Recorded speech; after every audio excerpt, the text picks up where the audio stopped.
صوت بس.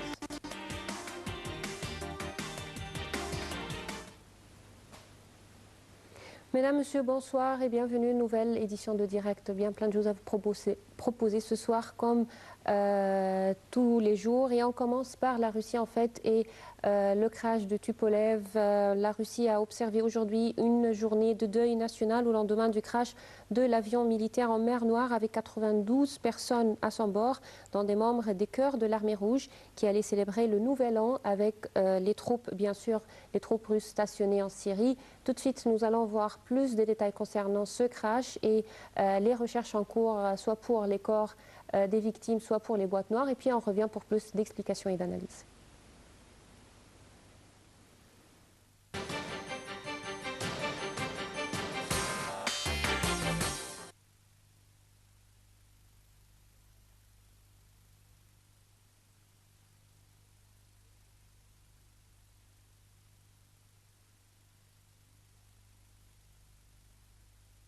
Sous le nom de Chœur de l'Armée rouge, est considéré comme l'un des symboles du pays, une fierté nationale.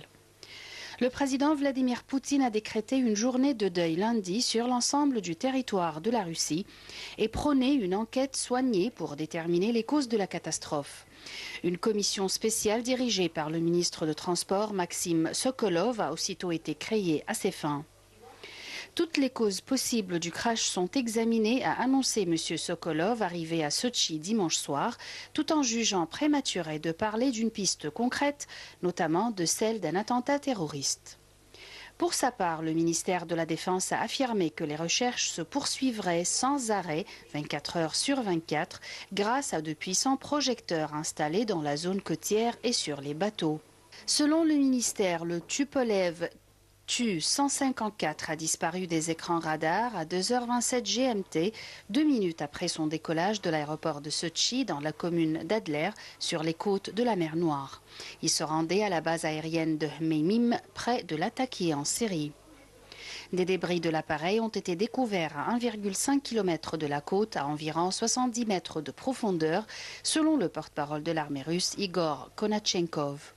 Il n'y a pas de traces de survivants, a-t-il affirmé, précisant que plus de 3000 personnes, dont une centaine de plongeurs, 32 bateaux, ainsi que 5 hélicoptères et des drones participaient aux recherches. L'appareil parti de l'aérodrome de Tchakolovski, près de Moscou, avait fait escale à Sotchi pour être ravitaillé en kérosène. Il transportait 84 passagers et les 8 membres de l'équipage, selon le ministère de la Défense. Parmi eux figurent notamment 64 membres de l'ensemble d'Alexandrov